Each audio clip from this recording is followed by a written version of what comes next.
Mga bata, maaari bang magsitayo kayo at pakiayos ng mga hanay na inyong mga upuan at pakipulot na rin ng mga basura na makikita sa loob ng silid. At kung tapos na, ay handa yung sarili para sa ating panalangin. Panguluhan mo ito, Milan, sa ng Ama, ng Anak, ng Espiritu Santo. Amen. Magandang umaga mga bata. Maaari na kayong umupo. Ako nga pala si Binibining Flor Jane Di Fabre, ang inyong magiging guro sa Filipino 9. Ngayon nais kong malaman kung may lumiban ba sa klase natin ngayon. Class Bidol, Ginahon, may lumiban ba? Magaling dahil walang lumiban sa klase natin ngayon. Palakpakan natin ang bawat isa. Ngayon, meron akong mga paalala para sa klase natin ngayon. Basahin yung lahat. Tumahimik sa oras ng klase at iwasan ang pakikipag-usap sa katabi kung ito'y walang kaugnayan sa klase. Maupo ng maayos at iwasan ang pagtayo kung hindi kailangan. Makinig sa guro at sa mga kaklase kung nagsasalita. At pang-apat, makilahok sa talakayan at sa mga pangkataang gawain. Malinaw po ba yon mga bata? Mabuti naman kung gayon. Ngayon, nais kong malaman kung may naalala pa ba kayo sa tinalakay natin noong nakaraan bago tayo magpatuloy sa ating bago natin sisimulan ang ating talakayan ngayon. Naalala niyo pa ba kung anong tinalakay natin noong huling nakaraan?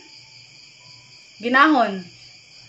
Magaling, ito ay tungkol sa eleheya. Ano naman ang eleheya? Karen. Mahusay, palakpakan natin sila. Ngayon naman, meron akong ipapakita sa inyo ng mga larawan. Pansinin ang mga ito. Batay sa mga larawang ito, ano ang damdamin na ipinapahayag ng babae dito? Tama, siya ay masaya o labis na masaya. Paano naman niya ito ipinahahayag na siya ay masaya? Tama, sa pamamagitan ng pagsabi ng masayang masaya siya. Ibig sabihin doon ay nabigyang diin ang kanyang damdamin na masaya siya. Ngayon, may ideya na ba kayo kung ano ang posible nating maging talakayan sa araw na ito? Magaling, ito ay may kaugnayan sa mga pagpapasidhi ng mga pag-uri na nagpapasidhi ng damdamin. Ang tatalakayan natin ngayon ay tungkol sa mga pang-uring nagpapasidhi ng damdamin. Ngunit bago tayo magpatuloy, ay basahin muna natin kung ano ba ang layunin natin na dapat makamtan sa araw na ito. Basahin yung lahat. Nakikilala ang mga paraan sa paggamit ng pang-uri sa pagpapasidhi ng damdamin. Nasusuri ng mabuti ang mga pahayag na nagpapakita ng paggamit ng pang-uri na nagpapasidhi ng damdamin. Naibabahagi ang kalagahan ng angkop ng mga pang-uring nagpapasidhi ng damdamin na ginagamit sa pagpapahayag. Sa pagpapahayag ay mahalagang maipakita ang damdaming nais bigyang diin o panibabawin upang higit na maipahayag ang kaisipan o bagay na nais maiparating. Narito ang ilang paraan kung paano maipapahayag ang masidhing damdamin. Una, basahin yung lahat sa pamamagitan ng pag-uulit ng pang-uri. Para dito sa unang halimbawa, magandang-maganda ang tinig ng mga Pilipino kapag binibigkas ang sariling wika. Saan ba dito ang pang-uri na nauulit? Magaling, ito ay magandang-maganda. Para naman sa pangalawang halimbawa, mainit na mainit ang damdamin ng dalawang nagtatalo sa kanina. Saan ba dito ang pang-uring nag-uulit? Magaling, mainit na mainit. Katulad nung kanina na ipinakita ko sa mga larawan, ang damdamin na iyang kanyang ipinahayag ay masayang masaya. Magbigay pa kayo ng mga halimbawa ukol dito. Magaling, tama. Para naman sa pangalawa, basahin yung lahat. Sa pamamagitan ng paggamit ng panlaping napaka, nag, an, at kay, pinaka, kaan, upang mapasidhi o maipakita ang pasukdol na katangian ng pang-uri. Narito ang mga halimbawa. Napakaganda ng wika nating mga Pilipino. Saan ba dito ang pang-uri na nagpapasidhi ng damdamin? Tama, ito ay napakaganda. Pangalawang halimbawa, nagtatangkaran ang mga dayuhan sa pagtitipon. Saan ba dito ang pang-uri nagpapasidhi ng damdamin? Magaling, nagtatangkaran. Magbigay pa kayo ng mga halimbawa? Mahusay, tama. Para naman sa pangatlo, bilang, sa pamamagitan ng paggamit ng mga salitang gaya ng ubod, hari, sakdal, tunay, lubhang, at ng pinagsamang walang at kasing upang mapasidhi o maipakita ang pasukdol na katangian ng pang-uri. Narito ang mga halimbawa. Una, basahin yung lahat. Walang kasing sarap sa pandinig ang wikang Filipino. Saan ba dito ang pang-uri na nagpapasidhi ng damdamin? Tama, ito ay walang kasing sarap. Para sa pangalawang halimbawa, basahin yung lahat. Sakdal husay ang galing ng mga Pilipino sa pagbigkas ng tula. Saan ba dito ang pang-uring nagpapasidhi ng damdamin? Tama, ito ay sakdal.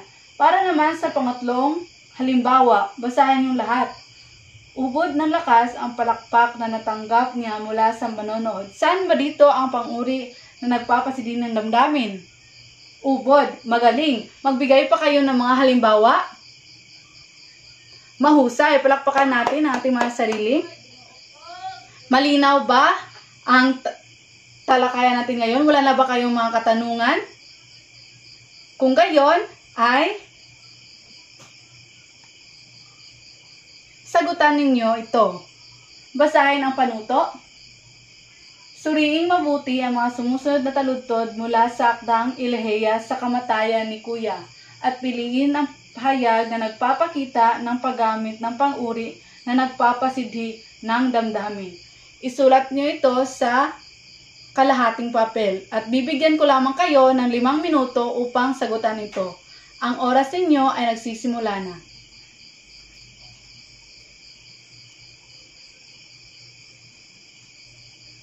Tapos na ang inyong oras. Pakipasa na inyong mga papel.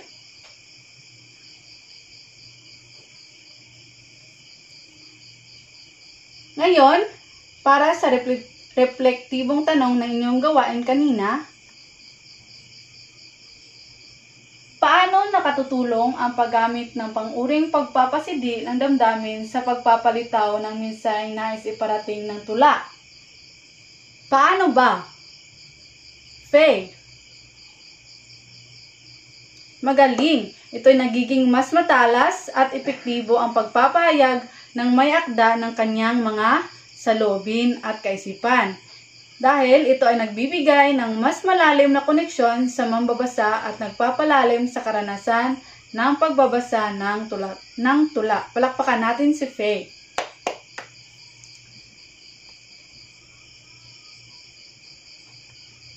Ngayon naman, bilang pangkalahatang kabuuan ng ating talakayan ngayon, ano nga ang mga pang-uri nagpapasidhi ng damdamin?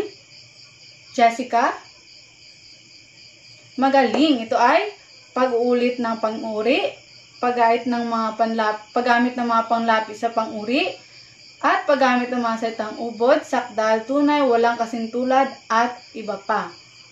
Para naman sa pangalawang katanungan, bakit mahalagang angkop ang mga pang-uri nagpapasidhi ng damdamin na ating ginagamit sa pagpapahayag? Milan. Magaling. Palakpakan natin si Milan. May ideya ka pa ba? Ginahon. Mahusay. Palakpakan natin sila. Batid kong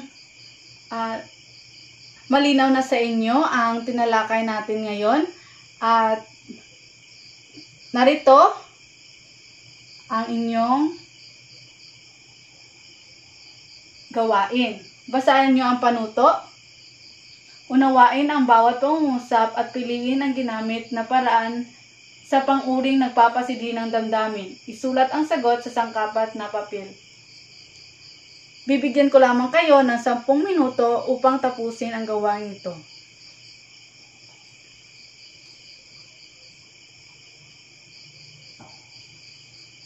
Ang inyong 5 minuto ay tapos na. Pakipasa ng inyong papel.